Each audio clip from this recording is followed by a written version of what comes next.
Hello guys, my name is Sam and today I want to talk about exception handling. So basically, now you might be asking what exception handling is. Exception handling is when you enhance your code and make it more secure so that whatever results you want from the user, you get those and not any other results. Alright, so now let me give you a quick example of what I mean. Now, this simple code just adds three numbers and displays the sum. Now, if I were to run this, as you can see, everything is working fine. 5 plus 3 is 8, 8 plus 4 is 12. Now, here is the heart of the problem. If I were to input a string or a decimal number, if I were to input R, let's go with something simple. An error comes in. Now this just makes your code to this just crashes your code and says this input was not in a correct format, which means the inputs it didn't ask for input string, it only asked for input integer. Since I verified this int right here, I could change it to double or float or anything I wanted. But this is what it means because the code comes and it asks, hey, I don't want this. I can't do anything with R. There is no numerical value of R. It has nothing significant to the numbers. Alright, so this just crashes your code since you inputted something wrong. Now, just to make sure that your user inputs something right and make sure your code doesn't crash, we use something called as exception handling. Alright, now, how can we exception handling? We can use two blocks of code called try and catch. Now, this may seem difficult, but this is actually easy. Let's get right down. First, let's whatever code you want.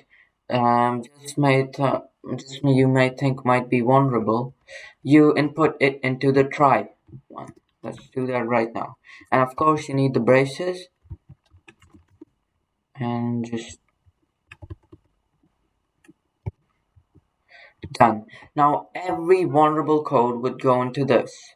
Now, you might be wondering if that's the try one, what's the catch one? Well, there's the catch. Let's just go to the catch one. Now again, you need those braces. Now, anything if there's, like we said, there would be an error and the code would crash. The catch one is the heart of it. It stops the code, or it stops the code from crashing. Whatever you might think the user may input, like a integer. We wanted to input an integer. A string or a float or I don't know, lowercase, I don't know, just anything apart from integers would go into catch and make sure everything is prevented. Now, you can just say console dot. Um,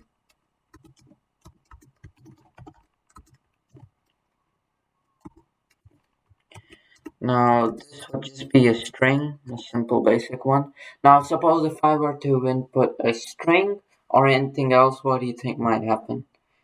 You can pause the video right now if you want to give yourself a real quiz. Let's get right down to business. 3 plus 3 plus 3, 9. Oops, sorry, my bad. Just 1 minute, guys. If I were to input a string, let's see what happens. Error.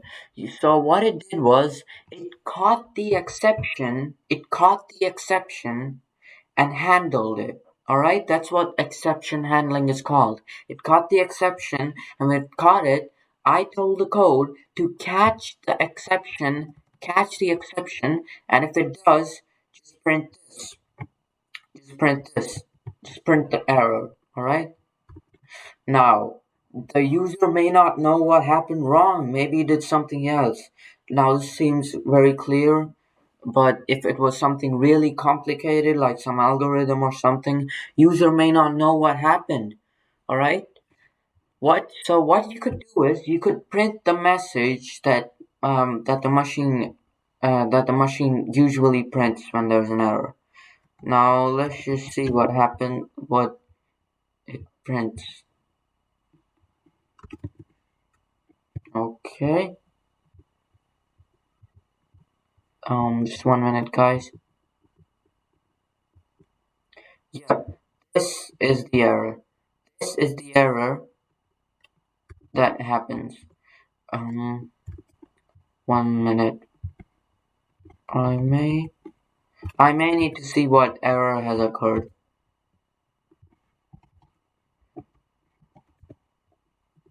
Okay, let's see what error has occurred. So now you can find the error over here. System.format exception. So this is the error, alright? Now you might be thinking, what can I do with this error? Alright? So what you can do it is just right and oh sorry. Oh, oh there. Not used to this stupid Spanish keyboard. Okay, now what we can do here is we can catch the error and whatever, and so we got this error, alright? So we got this error, and now what we can do is we can just print the error.